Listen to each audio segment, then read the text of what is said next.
उमेश कुमार पांचों भाइयों में सबसे छोटे हैं। पिताजी किराना की दुकान करते थे, तो समझिए कि बस बीपीएल वाला कार्ड बनते बनते रह गया। वह तो बस समाज का थोड़ा बहुत डर था, नहीं तो इनका पूरा परिवार बिलो पॉवर्टी लाइन के लिए पूरी तरह से क्वालिफाइड था। पिताजी के चले जाने के बाद कुछ दिनों तक तो ये सभी घिसटते रहे, फिर इनके भी दिन पलटे। अब उमेश के चारों बड़े भाइयों के पास छोटी मोटी जैसी भी हो सबकी अपनी दुकान है और आनंद से खा पी रहे हैं। माँ का भी ध्यान रखा जा रहा है। बस एक ही दुख बचा है, उमेश के चारों भाई अब तक कुंवारे हैं। कुंवारा तो उमेश भी है, लेकिन इसकी शादी की संभावना पूरे परिवार को अभी भी है। बाकी चारों बड़े भाइयों ने तो शादी की आस रखना भी छोड़ दिया है।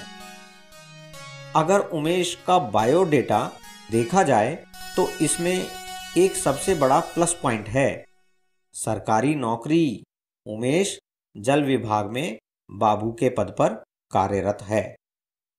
उम्र के मामले में समझो कि बाउंड्री लाइन पर ही है। 38 पूरे कर चुका है और जैसे ही 2 साल बाद 4 का अंक लगा, 40 के हुए, तो यह भी यहाँ अकेले ही समझो। मतलब कि पूरे खानदान का चिराग जलाने वाला कोई भी ना होगा। अब खानदान कैसा है वो ये ही समझें।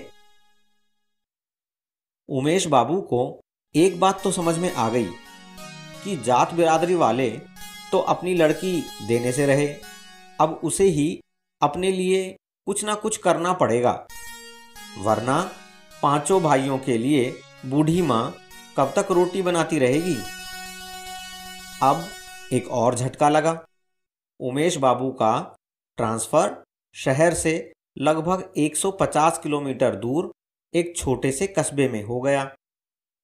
भैया बहुत कोशिश की, पांचों भाइयों की जितनी जान पहचान थी सब लगा दी, लेकिन उमेश को अपना घर छोड़ना ही पड़ा। रोते धोते उमेश को पन्यम कस्बे में पहुंचना पड़ा, लेकिन यहाँ सब कुछ इतना बुरा भी नहीं था।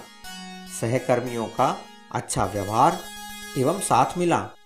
उन्हें मालूम था कि उमेश को कितना बुरा लग रहा होगा शहर छोड़कर एक छोटे से कस्बे में आना, एक सजा याफ्ता कैदी की तरह। उमेश ने एक कमरा किराए पर भी ले लिया। पड़ोस की अम्मा से खाने की बात भी हो गई। अकेली थी तो 200-400 में खाना बना जाएगी। बस बात यह है कि साथ में खुद भी खाएगी। 4-5 दिन में उमेश पूरी तरह से एडजस्ट हो गया, ऑफिस में भी और घर में भी।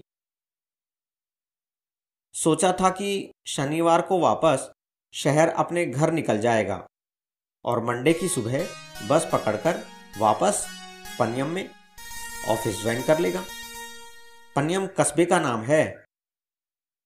लेकिन शनिवार शाम ऑफिस में ही उमेश का मूड थोड़ा चेंज हो गया। उसे लगा क्यों ना इस संडे पन्यम का मुआयना किया जाए, आखिर 4-5 साल तो यहीं निकालने हैं। संडे को उमेश 8 बजे उठा। उसका कमरा प्रथम मंजिल पर था। छत पर घूमते हुए हाथ में चाय का मग, सुबह की ठंडी हवा का आनंद, अपने आप में मस्त उमेश की निगाह अचानक उसके ठीक सामने वाले घर के आंगन में पड़ी। लंबा चौड़ा दालान, जिसमें एक छोटे से बच्चे के पीछे भागती एक महिला, और उस महिला के चिल्लाने से उसे ठीक ठीक मालूम चल रहा था कि उस बच्चे का नाम चिंटू है।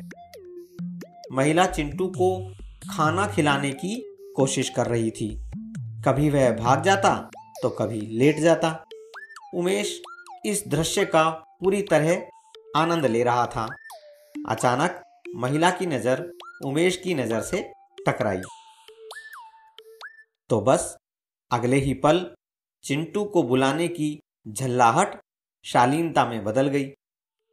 जी नमस्ते, बहुत शरारती है, कहना ही नहीं मानता। अब देखिए ना, आधे घंटे से इसके पीछे खाना लिए दौड़ रही हूँ, खाता ही नहीं है। आप नए आए हैं ना यहाँ पर? अपनी सफाई देने के बाद महिला ने बात आगे बढ़ाने के अंदाज में पूछा।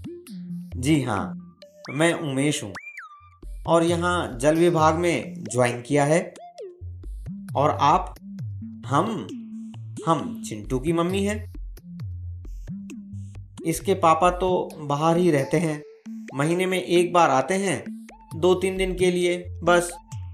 वह प्राइवेट नौकरी में काम करते हैं ना, यहाँ से दूर पड़ता है और रात को देर से छूटते हैं तो वहीं रुकना पड़ता है, इसलिए। आपकी तो सरकारी नौकरी है ना, ये बढ़िया है।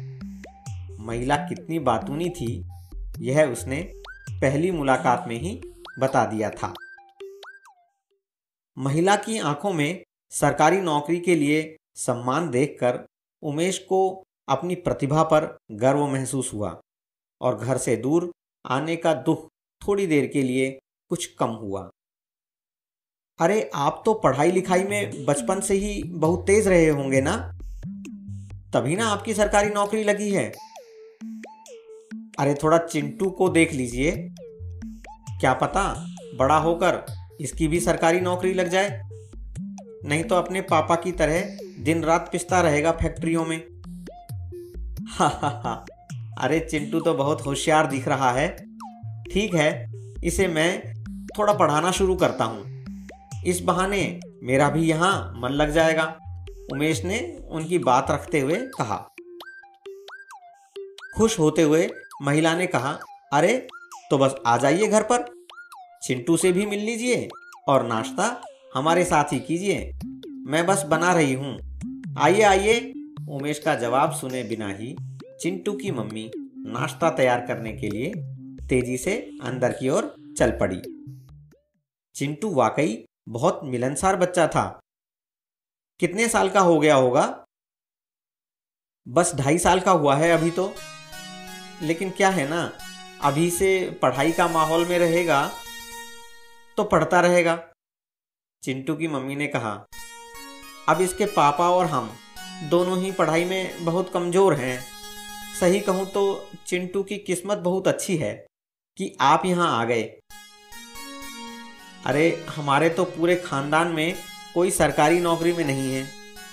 चिंटू के पापा के बाल उड़ गए प्राइवेट फैक्ट्री में काम कर कर के, और आपको देखिए कितने हैंडसम हैं। वाकई नौकरी हो तो आप लोगों जैसी। चिंटू की मम्मी उमेश की प्रशंसा करते थक नहीं रही थी। तभी अचानक उमेश के दिमाग में बिजली सी कौंधी। उसके दिमाग में कमीनापन वाला वह आइडिया आ ही गया जिसके बाद हर कोई कहता है कि man will be only man. उसे लगा अब उसे शादी के लिए कुंवारी कन्याओं का ख्वाब देखना छोड़ना होगा। शादीशुदा क्यों नहीं? चिंटू की मम्मी को तिरछी नज़रों से देखते हुए सोचा। आप चिंता मत कीजिए, आज से चिंटू की सारी जिम्मेदारी मेरी। लेकिन चिंटू की मम्मी का नाम जान सकता हूं मैं? कुटिलता से मुस्कुराते हुए उमेश ने पूछा। विशाखा, चिंटू की मम्मी ने बड़े भोलेपन से जवाब दिया। उनके घर से निकलते वक्त चिंटू उसकी उंगली थामे साथ चल रहा था और उमेश सीना ताने अपने नए मकसद को पाने के लिए अपनी योजनाएं बना रहा था। उमेश ने कमरे में पहुंचते ही चिंटू की क्लास शुरू कर दी। जानते हो चिंटू, अंग्रेजी में यू के बाद क्या आता है? वी। ठीक है, यू के बाद वी, यानी यू फॉर उमेश और V for Vishakha. U V, बिल्कुल सही जोड़ी। जंग और मोहब्बत में सब कुछ जायज है। मन में ना जाने कितने लड्डू फूटे जा रहे थे। चिंटू को पढ़ाने में उमेश पूरी तरह से जुट गया। आने वाले किसी भी संडे को उमेश शहर अपने घर वापस नहीं गया और हमेशा फ़ोन पर यही कहता था कि नई जगह है और यहाँ काम बहुत ज़्यादा है। चिंटू को पढ़ता देख विशाखा भी बहुत खुश हुई। उसे लग रहा था उसके बच्चे का भविष्य उमेश के हाथों में उज्जवल है। वह आए दिन उमेश को नए नए तरीके के पकवान बनाकर खिलाती। उसके ऑफिस के जाने के बाद उसके अस्त व्यस्त हो चुके कमरे को ठीक करके आती और इन सब का सीधा सा अर्थ उमेश के दिमाग में यही बन रहा था कि अब उसका घर बसने जा रहा है और चिंटू तो अपना हो ही गया है। उसे चाचा और पापा का ज़्यादा अंतर तो समझ में भी नहीं आता। जब चिंटू अपना हो गया है तो फिर चिंटू की मम्मी भी।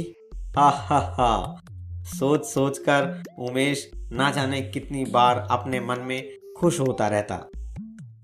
लगभग महीना गुजर जाने के बाद चिंटू ने बहुत बुरी खबर सुनाई। चाचा आइए, नाश्ता तैयार है। पता है आज आपसे मिलने कौन आने वाले हैं? कौन? पापा। वह कल रात को आ गए थे। जब हम लोगों ने आपके बारे में बताया तो वो बहुत खुश हो गए। चलिए फटाफट आ जाइए, कहकर चिंटू अपने घर की ओर भाग गया। पूरी तरह से चिकना सपाट सिर लिए 55 की उम्र का लगने वाला सांवले रंग का बैठा व्यक्ति हो न हो चिंटू का पापा ही था। वाकई भाग्य कभी कभी क्या खेल खेलता है। उसे विशाखा की फूटी किस्मत पर बहुत तरस आ रहा था। जी नमस्कार। ना चाहते हुए भी हाथ जोड़कर उमेश ने अपनी शिष्टाचारिता का परिचय दिया। नमस्कार उमेश जी, नमस्कार। भाई बहुत बहुत धन्यवाद। चिंटू तो आपका बहुत बड़ा फैन हो गया है, हाथ जोड़ते हुए चिंटू के पापा ने कहा। देखिए मेरा तो आना जाना कम ही रहता है। किस्मत से आप मिल गए हैं तो हमारे बच्चे का भी उद्धार हो जाएगा। आइए नाश्ता करते हैं, चिंटू के पापा ने कहा। शाम का खाना खाकर जब उमेश अपने कमरे की तरफ जाने लगा तो चिंटू ने कहा, चाचा मैं भी चलूं? आपके साथ आज रात मैं भी रह लूँगा। नहीं बेटा, चाचा परेशान हो जाएंगे। तुम यहीं रहो चिंटू, पापा ने उसे हल्के से डांटते हुए कहा। अरे नहीं साहब, आने दीजिए ना बच्चे को। यह तो मेरा सबसे छोटा दोस्त है, क्यों चिंटू? हाँ चाचा, चिंटू ने हाँ में हाँ मिलाते हुए कहा और उमेश के साथ चल दिया। चिंटू उमेश के साथ सो रहा था कि अचानक किसी डरावने सपने के कारण उमेश की नींद खुली। नहीं नहीं, यह नहीं हो सकता। परेशान होते हुए उमेश बड़बड़ाने लगा। चिंटू, चिंटू बेटा उठो। उमेश ने चिंटू को झकझोर कर जगाया।